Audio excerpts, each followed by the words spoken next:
let's check out the Necromancer's Tale. This is a demo, so you know there may be bugs, but we're gonna check it out. Well, I like the music already. From the start. Yeah, I think from the start would be good.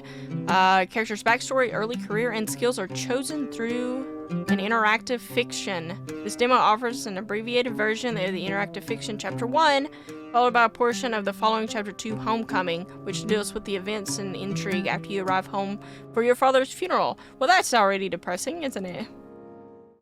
The prologue.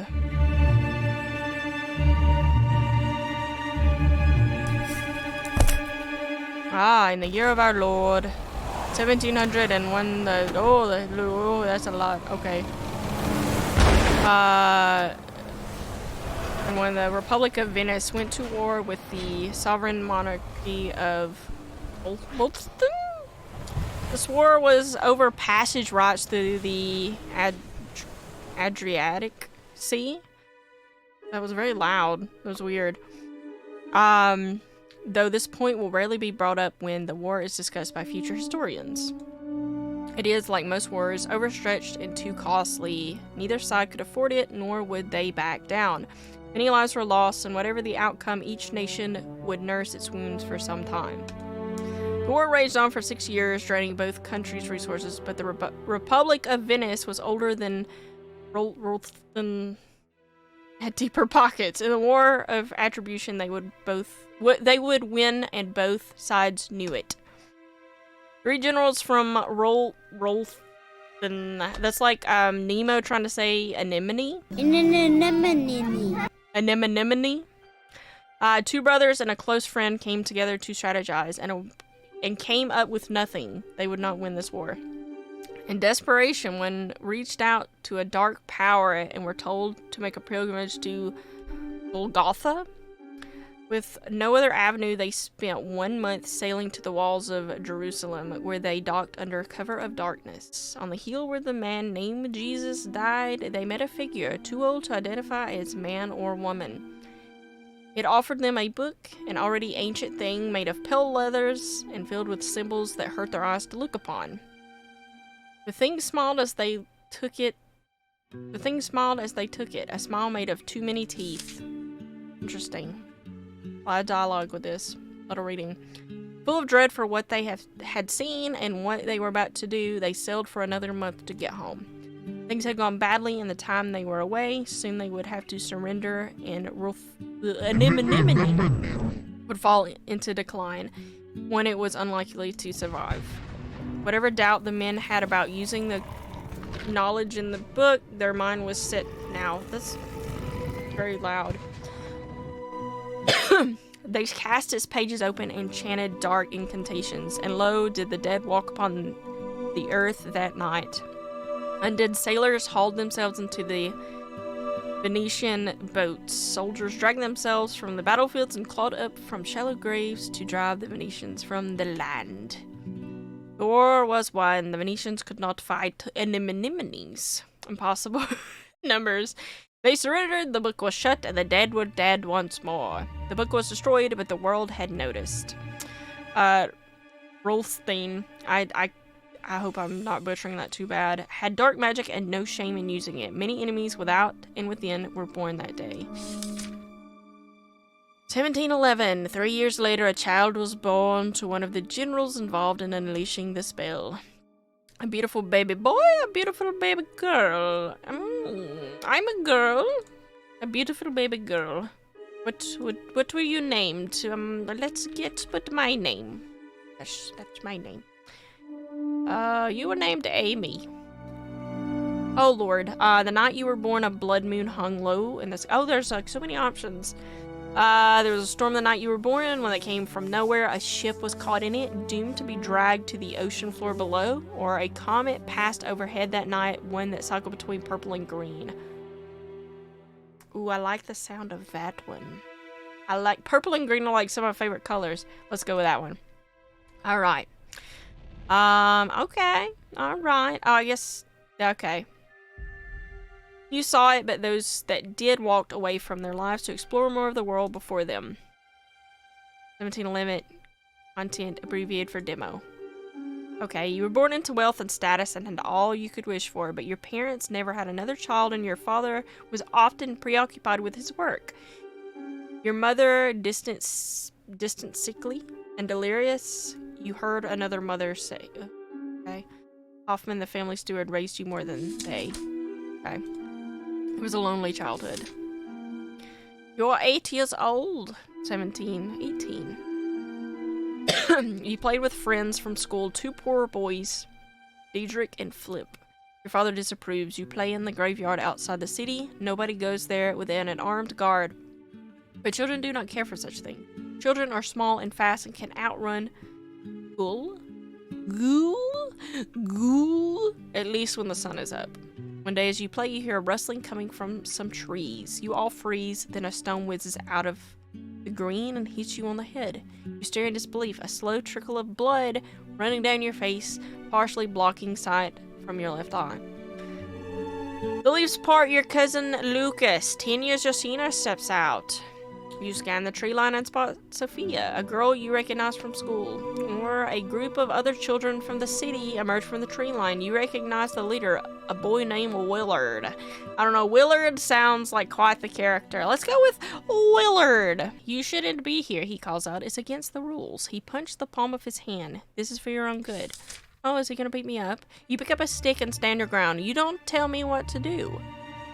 You scan the area and spot a guard patrolling the wall. They stand tall, but you know what really scares them. Go ahead, my father will be interested to find out which orphans beat me up. Tough choice.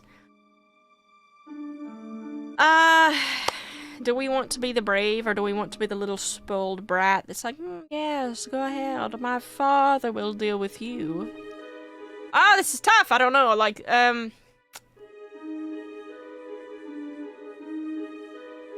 know, let's use that. Yeah, let's insult them. Yes. They all knew who your father was. It was, in truth, probably why they had come to fight with you, but they had not considered the consequences. Not until now. They broke pretty fast. First one, then another. Willard was the last to give up. You won't have your father around to protect you forever. Forever, he said as he retreated.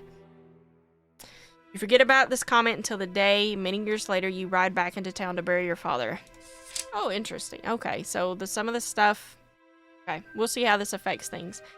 One morning, your mother comes to your school. She takes you out even though classes are not finished. She says everything is okay, but you do not believe her. It is her appearance that gives it away. Her mannerisms tip you off. Her presence alone is the warning. I wouldn't say her mannerisms, you know? She is normally so distant, but today is very close, holding hands and hugging you, kissing your cheek even. Brings you around the town. First you stop to buy sugared apples. Then she takes you shopping. New clothes, new books, new toys, a luggage trunk.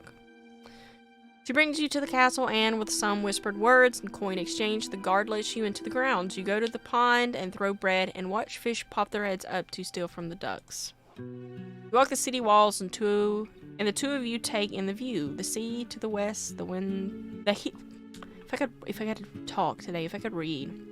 The hills to the south, the forest to the east and north, and beyond the northern tree line, the road that leads to the capital. That, she tells you through teary eyes, is where you're going. You won't understand until you're older. Maybe not even then. You need more than I can give you, more than I can be. And this is sad. This is very sad. You protest, she cries. When she stops crying, she doesn't remember where you are, how you got there. A watchman brings you home. There, your father glares at you, angry that you upset your mother, angry at your non-compliance. Often brings you to your room to help you put your new clothes and books and toys into your trunk. He tells you that she loves you, that this is for the best. You don't believe him. A few days later, the carriage rides out of town. Your children's stories events like this happen on rainy days, but today is sunny and clear skied. As the carriage crests its hill, you can look back towards the city and see it all. The farms, the walls, the groves, the castle, the seas, your home. How do you feel as you are taken away? I am angry, feeling unwanted and tossed aside. This is something I could not fight. I hurt, a deep wound of betrayal. My parents are supposed to look after me, not discard me. I don't understand what I did wrong for them to send me away like this. I wonder, will I ever understand? You know, we're gonna go with 3. I feel like that's, you know. 1722, a year has passed more quickly than you might have expected. Winter's first snow falls lightly outside. You watch from your dorm and reflect on your time here. This year was hard on you. You started many fights, you ended many too. You are thankful for the library here. Books have been your salvation. You took this new life quickly, making many friends. You directed your energy towards physical activities and joined the running team. You killed the time by dreaming up schemes and enacting them. You have befriended some of the more unsavory children. Unsavory, you say? Oh, this is tough. We're gonna say books, you know, we're gonna be the nerd. Well, I don't know, strength, agility, I feel like we need to dump a little bit more in the... I feel like that would probably give us some strength and physical abilities here, maybe? Let's try it. Yeah, there we go. Agility and constitution. You wonder if your father would be proud of your accomplishments. You hate yourself for wondering this. I took one away. Your schooling is done now. Your time here is over. You spent much of this year deciding what to do next. In the end, you decide to continue with education. Ultimately, you decide to follow in your father's footsteps and join the military. One of your professors said she saw something in you, a spark that would see you well in the world of courtly intrigue. Oh, that sounds fancy. Let's do that. Sounds exciting to you, and well paid too. So they put you in touch with a contact of theirs to begin your training. 1726. Content abbreviated for demo. 1727. You are nearly 2 years into your training now, and it goes largely as expected. You miss home, but the pangs grow less as time passes. Your mentor, an older lady named Valentina Zupan, takes you to the Scottish courts to watch the burning of a witch. Well, that's not nice. It's not very nice. The woman is accused of fornication with the devil, but Valentina says that's the only crime this woman, and the woman burned like her, committed was striving for knowledge. Studying the natural world and trying to understand it. Valentina wants you to see how other countries treat people who they cannot understand, how they treat knowledge they cannot fathom. She tells you then that a war has broken out at home. A lich, a powerful undead sorcerer, has begun raising the dead and marches on the capital. So far, its army showed no signs of moving out of Rolfthing, but Venetian and Habsburg forces are amassing on their respective borders to repel anything that tries to cross them. Other nations will turn this on us. They will try to turn the Pope on us too, no doubt. They'd see us burned like that witch. This is our job, to slow the tide that comes for us. We shall travel to other courts seeking help. We will get none. In reality, we're there to find the lips that whisper against us and do what we must to shut them. Ideals or blackmail, whatever it takes. You were on a carriage to London that night, on the start of a tour of Europe that would carry on for the next year. Eventually, word reaches you that the Lich has been defeated, that its forces collapsed as the final blow was struck. Your father was at the battle, as was your uncle. You learn that your uncle was wounded, but is well. Neither man died, though the same cannot be said for thousands of others in the country. The soldier's work is done now. Our work only gets harder. Venice will want to march in retaliation for 1708. Habsburg will want the land. Several others will want us stomped out for being too liberal. We must keep these wolves at bay while our country rebuilds. 1729. Your training complete. You land your first post. First assignment was in the Ottoman courts of Ahmed III in Albania. You were thrown to the wolves and sent to the courts of Venice. You found yourself stationed in the rapidly crumbling courts of Charles VI, Holy Roman Emperor. Ooh. Oh, you know what? Let's go. Let's be fun. Let's be thrown to the wolves. You never found out why you were sent here, and it's never become clear if this was a punishment or a prestigious assignment. You never see the Doge? The Doge? Alves, the third, Sebastiano Mocenigo? You never see anyone of note. You spend your days with minor nobles and nameless ambassadors, clawing over any attention at all. Nobody asks your opinion or listens when you speak. How does this posting make you feel? This is outrageous. I work hard to train as a diplomat and they send me here where nobody will talk to me. What a waste. I suppose somebody has to be put here. It's not an exciting post, but given our history in the war, it is an important one. I am bored but honored. I feel like we should just be, you know, let's try to be grateful. It's fine. You know. 1733. When you learned of your father's death, you were at work, resting in your home, on a date. Let's say resting at home. I feel like, you know, that's gonna, that's where I would want to be, to have delivered bad news. I have been delivered bad news before at work, and it's not good. You know, I don't like it. Ringing at the door alarmed you. It was late, too late for visitors. Unlikely an intruder would ring a bell, but nonetheless you arm yourself. When you open the door, the young woman must have seen your weapon, perhaps just your expression, and gasps. She apologized for delivering this news so late. The letter hit you hard. You fell to your knees, there in the doorway, with the scared young woman, unsure what to say. 1733. Content abbreviated for demo.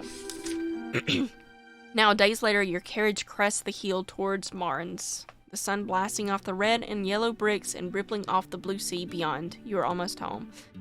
Home to see my mother, to support her in this terrible time. Home to bury a man I never really knew, and now never would. Home to reclaim my life here now that the man who sent me away is dead.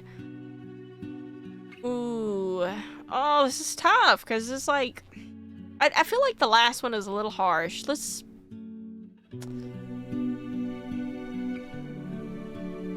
do this one. Yeah.